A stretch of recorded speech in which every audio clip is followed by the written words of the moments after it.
ചില കമ്പനികൾ പ്രീമിയം പിടിക്കാൻ വേണ്ടി ഭയങ്കര ഡിസ്കൗണ്ട് വിൽക്കും. ചിലപ്പോൾ ഒരു 30,000 35,000 രൂപ വരും. അശ്യം പറയാം അത്രയും പൈസ ഒന്നും എനിക്ക് എടുക്കാനില്ല. പക്ഷെ പൈസ ഉണ്ടെന്ന് നമുക്കറിയാം, അത്രയും കൊടുക്കാനുള്ള മടിയായിരിക്കും. 1,00,000 രൂപ ക്ലൈം കിട്ടത്തില്ല. പെട്ടെന്ന് 35,000 എന്നുള്ള പ്രീമിയം 15,000 ആവും. പക്ഷെ മനസ്സിലാക്കിയിരിക്കുന്ന കാര്യമുണ്ട്, എപ്പോ പോയാലും ഫസ്റ്റ് 1,00,000 രൂപ ക്ലൈം കിട്ടത്തില്ല, കയ്യിൽ നിന്ന് കൊടുക്കണം, ബാക്കിയേ കിട്ടുള്ളൂ. കാര്യം പെട്ടെന്ന് ആവശ്യം വന്നാല്. പക്ഷെ ഈ സർവീസ് മാൻ ഈ പുള്ളിയുടെ കാശ് കൊണ്ട് 3 ലക്ഷം കൊടുക്കാൻ 35,000 ഉണ്ടെങ്കിലൊക്കെ അല്ലെങ്കിൽ പെടും. സാറ് മെൻഷൻ ചെയ്ത പോയിന്റാണ് ഞാൻ കേട്ടിട്ടുണ്ട്. നമുക്കിപ്പോൾ ഒരു ഏജന്റിൽ നിന്ന് എടുക്കുമ്പോഴത്തേക്കും നമ്മൾ ഒരു പർട്ടിക്കുലർ എമൗണ്ട് കൂടുതൽ കൊടുക്കണം, നമ്മൾ ഓൺലൈനിൽ നമ്മൾ സ്വയം എടുത്താൽ ആ പൈസ നമുക്ക് സേവ് ചെയ്തുകൂടെ എന്നൊക്കെ പറഞ്ഞിട്ടുള്ള പെർസ്പെക്റ്റീവ്. ഡിസ്കൗണ്ട് ഞാൻ പറഞ്ഞ 5% ഡിസ്കൗണ്ട് നിങ്ങൾക്ക് കിട്ടും. ആ 5% ഡിസ്കൗണ്ട് എന്ന് പറഞ്ഞാൽ ഞാൻ നിങ്ങളോട് സംസാരിക്കും, നിങ്ങൾ എന്നോട് സംസാരിക്കും, നിങ്ങൾ തരുന്ന ആ ഒരു ടോക്കൺ ഓഫ് അങ്ങനെ തന്നാലേ നമുക്ക് ജീവിക്കാൻ പറ്റുള്ളൂ. അതെ, തീർച്ചയായും. നിങ്ങൾക്ക് ആവശ്യമില്ല. ഇപ്പോൾ ഒരു ക്ലൈം വന്നു കഴിഞ്ഞാൽ നിങ്ങൾ ചിലപ്പോൾ 2 മണിക്കൂർ സംസാരിക്കും. എന്റെ സ്റ്റാഫ് ചിലപ്പോൾ ഹോസ്പിറ്റലിൽ വരേണ്ടി വരും. അതിനാണ് നിങ്ങൾ ഫീസ് ചെയ്യുന്നത്. അപ്പൊ അതാണ് ഒരു ഫീസ്. ചില കമ്പനികൾ ഇപ്പോൾ ഇന്ത്യയിൽ സ്റ്റാൻഡേർഡ് കമ്പനീസ് ഉണ്ട്, ഹെൽത്ത് ഇൻഷുറൻസ് മാത്രം ചെയ്യുന്ന കമ്പനി, അല്ലാതെ ചെയ്യുന്ന കമ്പനി ഇഷ്ടംപോലെ കമ്പനികളുണ്ട്. ചില കമ്പനികൾ പ്രീമിയം പിടിക്കാൻ വേണ്ടി ഭയങ്കര ഡിസ്കൗണ്ട് വിൽക്കും. ആദ്യത്തെ 2-3 വർഷമുള്ള ഡിസ്കൗണ്ട്, അത് പ്രീമിയം കൂട്ടും. അപ്പത്തേനും ഓൾറെഡി നിങ്ങൾ 4 വർഷം കംപ്ലീറ്റ് ആകുമ്പോൾ നിങ്ങൾക്ക് വേറെ കമ്പനിയിലേക്ക് മാറാൻ കുറച്ച് ബുദ്ധിമുട്ടാണ്. അപ്പോൾ ഒരു സ്റ്റാൻഡേർഡ് ആയിട്ടൊരു പ്രീമിയം ഉണ്ട്. ലീനിയർ ആയിരിക്കണം. നമ്മൾ ഒരു മൊബൈൽ ഫോൺ മേടിക്കാൻ പോയി കഴിഞ്ഞാൽ 10,000 രൂപയുണ്ട്, 50,000 രൂപയുണ്ട്, 1,00,000 ഒരു ആവറേജ് ഒരു 30,000-35,000 ആകുമ്പോൾ ഒരു ആവറേജ് അല്ലേ ആ മൊബൈൽ ഫോൺ മേടിക്കുന്നതിന് ആവറേജ് പ്രീമിയം ഉള്ള ഇൻഷുറൻസ് എടുക്കണം.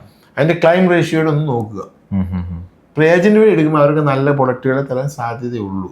കാരണം നാളെ നിങ്ങൾ ചോദ്യം ചെയ്യപ്പെടാവുന്ന ഒരു സിറ്റുവേഷൻ. എന്താ വെച്ചാൽ ഞാൻ വിശ്വസിക്കുന്നത് ഒരു ഹെൽത്ത് ഇൻഷുറൻസ് പോളിസി എടുത്താൽ ഇന്നല്ല നാളെയല്ല മറ്റന്നാൾ, ഞാൻ പറയാം ഇന്നും നാളെ എന്നല്ല 10 വർഷമോ 20 വർഷമോ 30 വർഷം കഴിഞ്ഞ് ഹോസ്പിറ്റലിൽ അഡ്മിറ്റ് ആകുമെന്നുള്ള കാര്യം ഉറപ്പാണ്. 1% ആളുകൾ അല്ലാതെ പോകുന്നത്. അഡ്മിറ്റ് ആകുമ്പോൾ നമുക്ക് ഈ പൈസ വരും, ക്ലൈം വരും. അപ്പോൾ കറക്റ്റ് ചെക്ക് ചെയ്തിട്ട് ചെയ്യാന്നുള്ളത്. അപ്പോൾ ഇപ്പോഴത്തെ കാലത്ത് ഞാൻ പറയില്ലേ, ഹോസ്പിറ്റലിൽ പോകുമ്പോൾ നിർബന്ധമായിട്ടും 5 lakhs ഒന്നും പോരാ.